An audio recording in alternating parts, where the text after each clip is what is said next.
Start करेंगे दोस्तों इस वीडियो को बर्जर पेंट के Q4 के नंबर्स के साथ में। तो जैसा आप देख पा रहे हैं, बर्जर पेंट का जो नेट प्रॉफिट है वो डाउन हुआ है 15%, यानी कि 15.6% के आसपास। और ये जो है घट के 186 करोड़ के आसपास का रह गया है। रेवेन्यू की बात करें तो रेवेन्यू बढ़ा है कंपनी का 11.7% के आसपास, जो कि बढ़ के 2443 करोड़ 60 लाख रुपए हो गया है।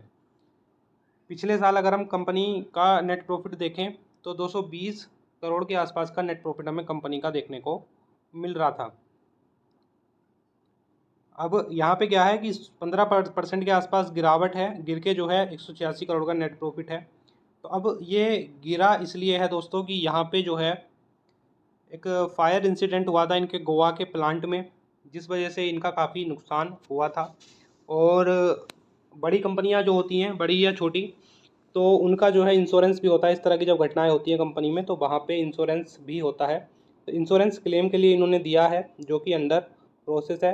तो इंश्योरेंस से इनको जो है वो पैसा मिल जाएगा, पूरा नहीं तो अधिकांश पैसा जो है उसमें इनका रिकवर हो जाएगा। 220 करोड़ का नेट प्रॉफिट इनका एक साल पहले देखने को मिल रहा था।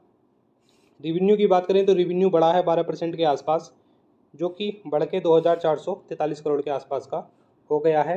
एक साल पहले हमें रिवेन्यू जो था 2187 करोड़ देखने को मिल रहा था। इन्होंने कहा है there was a fire in factory of Berger Becker coating private limited in Goa, a joint venture company of the group. तो इन्होंने कहा कि इनकी जो प्लांट था उसमें आग लगी थी, कोई कैजुअल्टी हालांकि उसमें रिपोर्ट नहीं हुई थी।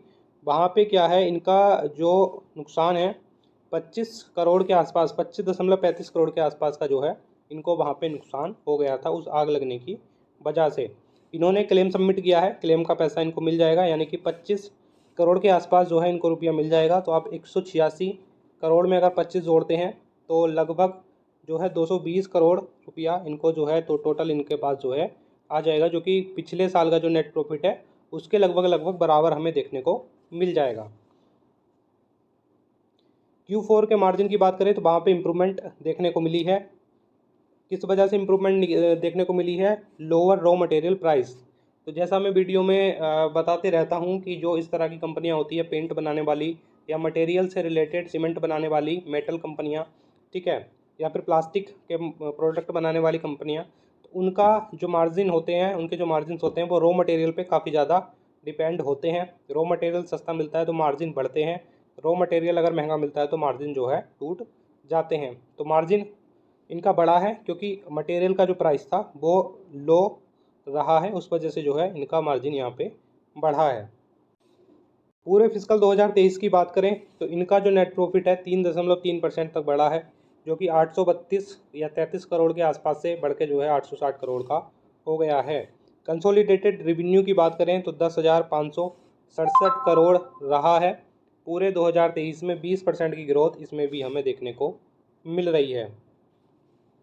आगे इन्होंने कहा है in financial year 2023 India operations top line almost touched RS 10,000 crore and gain market share during the year.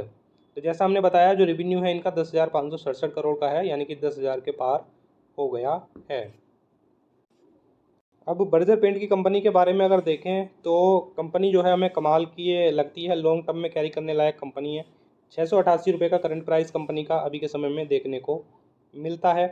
Long term में इसकी ग्रोथ देखें तो एक साल में शेयर लगभग फ्लैट ट्रेड करता हुआ नजर आएगा। इस बीच में हमें 700 रुपये का एक हाई और 550 रुपये का एक लो कंपनी का बनता हुआ देखने को मिलेगा।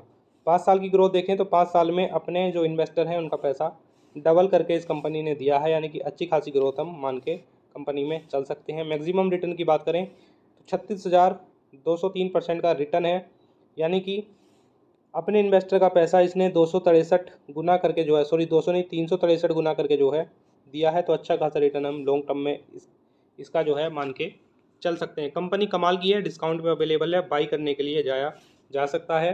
निवेशक जो है मेरे ख्याल से होल्ड करके कंपनी में बने रह सकते हैं और अपने टारगेट का वेट कर सकते हैं।